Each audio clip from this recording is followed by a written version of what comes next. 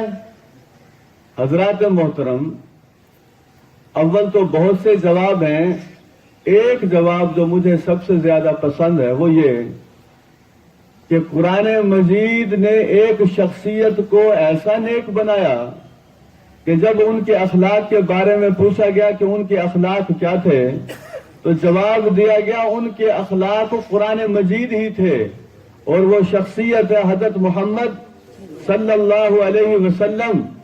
بس آپ ان کی تابعداری کرتے چلے جائیں، محسن خود بخود بن جائیں گے۔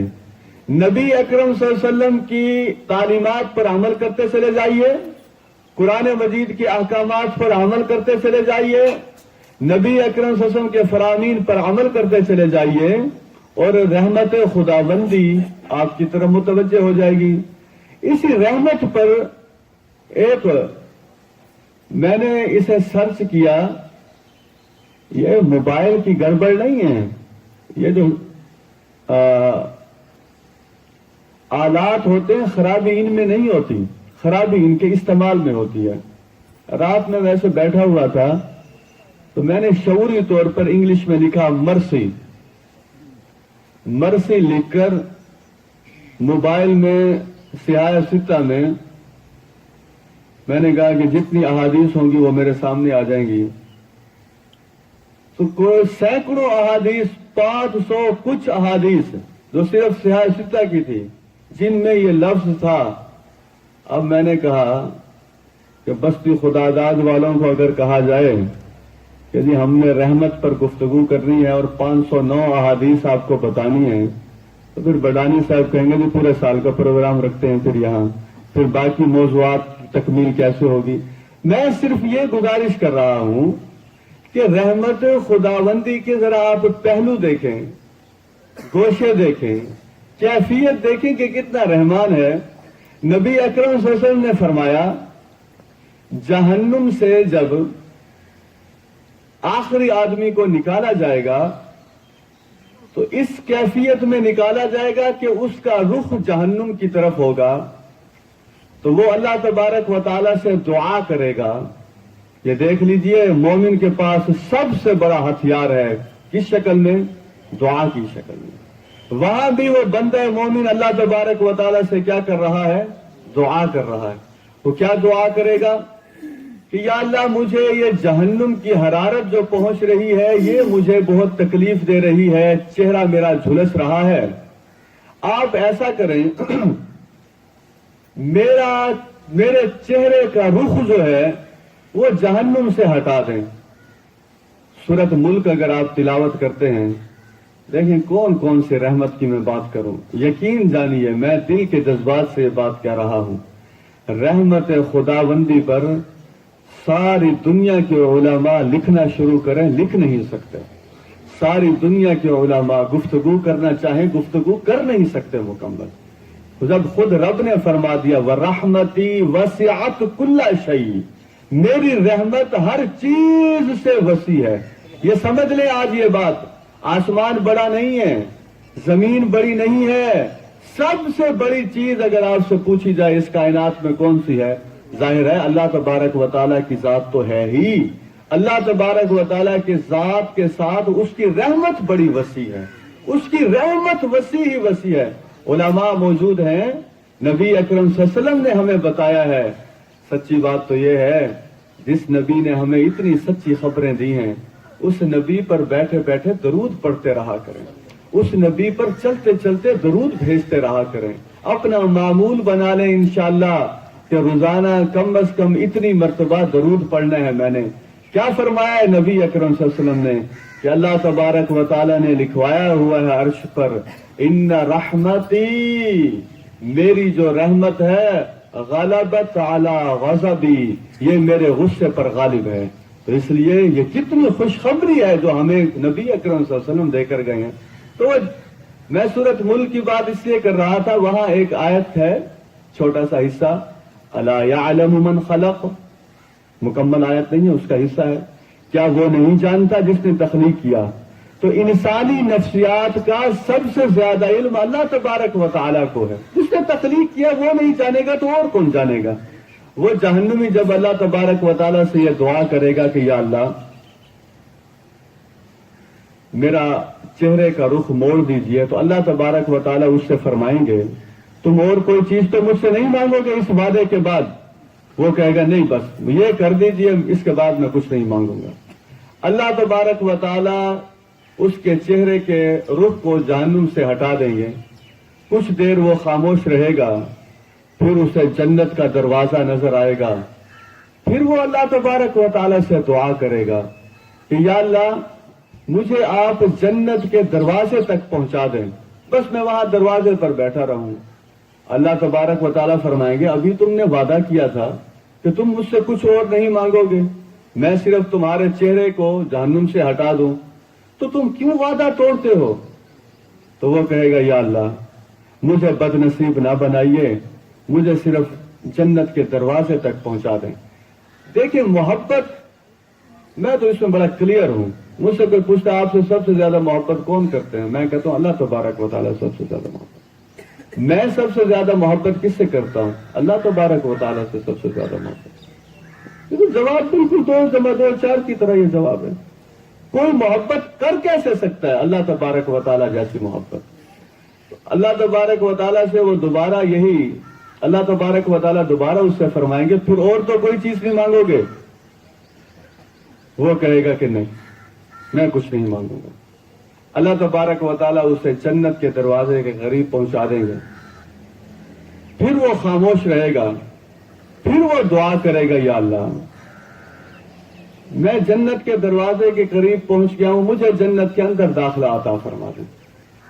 اللہ تبارک و تعالیٰ فرمائیں گے یہ ہے رحمت خداوندی کہ میں نے تم سے پہلے کہا تھا کہ تم نے اور کوئی بات تو نہیں مانگنی، تو تم نے کہا کہ میں کچھ نہیں مانگوں گا۔ اور بنی آدم تم کیسے بدعہدی کرتے ہو، کیسے وعدہ خلافی کرتے ہو؟ وہ کہے گا یا اللہ مجھے بد نصیب نہ بنائیے۔ اللہ تبارک و تعالیٰ کے حکم سے اسے جنت کے اندر داخلہ دے دیا جائے گا، پھر اللہ تبارک و تعالیٰ خود اس سے فرمائیں گے مانگو مجھ سے جو مانگنا چاہتے ہو، خود اسے بتائیں گے یہ مانگو یہ مانگو۔ وہ جب اپنی دل کی ساری چیزیں مانگ لے گا، رحمت خداوندی جوش میں آئے گی۔ اللہ تبارک و تعالیٰ فرمائیں گے تم نے مجھ سے جو مانگا میں نے وہ بھی تمہیں دیا اور اس کے برابر 10 گنا اور تمہیں عطا کیا۔ تو حضرات محترم کون آدمی ہے جو رحمت خداوندی کا احاطہ کر سکتا ہے؟ دیکھیے جتنے افراد بیٹھے ہیں چاہے مرد ہیں اور جتنی خواتین تشریف فرما ہیں، جیسے ہمیں باقی چیزوں کا پتہ لگ جاتا ہے نا کہ یہ چیزیں بڑی سخت ہیں، مثلا لوہا بڑا سخت ہے، اسی طریقے سے بادام توڑنے کی کوشش کرتے ہیں ہم کہتے ہیں بڑا سخت ہے، اور کوئی آلات ہیں تو ہم کہتے ہیں جو بڑا سخت ہے۔ تو کبھی اپنے دل کے بارے میں بھی پتہ لگتا ہے کہ یہ سخت ہے یہ نرم ہے؟ دنیا کی ساری سخت چیزوں کا پتہ لگ جاتا ہے، اور جو اتنی اہم چیز جسم کے اندر موجود ہے اس کے بارے میں پتہ ہی نہ ہو۔ میں یہ اس لیے مثال میں نے دی کہ جس آدمی کا دل سخت ہے، اللہ کی قسم جس کے قبضے میں میری جان ہے اس کے اندر خیر نہیں ہے، چاہے وہ مرد ہے چاہے عورت ہے، چاہے جوانی کی دہلیز کی طرف جانے والی لڑکی ہے یا لڑکا ہے، جس کا دل سخت ہے، دوبارہ کہہ رہا ہوں بلکہ تیسری مرتبہ کہہ رہا ہوں، جس کا دل سخت ہے وہ سمجھ لے اس کا الرحمن الرحیم والی آیت کے ساتھ کوئی عملی تعلق نہیں ہے۔ کمال کی بات ہے، پڑھتے ہیں سورۃ فاتحہ الرحمن الرحیم اور دل کو سخت کیا ہوا ہے۔ نبی اکرم صلی اللہ علیہ وسلم کی صاحبزادی حضرت زینب رضی اللہ تعالی عنہا کا بیٹا بالکل تھوڑی عمر میں بیمار تھا، انہوں نے نبی اکرم صلی اللہ علیہ وسلم کو بلایا، لمبا واقعہ مختصر سنا رہا ہوں۔ نبی اکرم صلی اللہ علیہ وسلم کے ساتھ حضرت ابی بن کعب، حضرت زید بن ثابت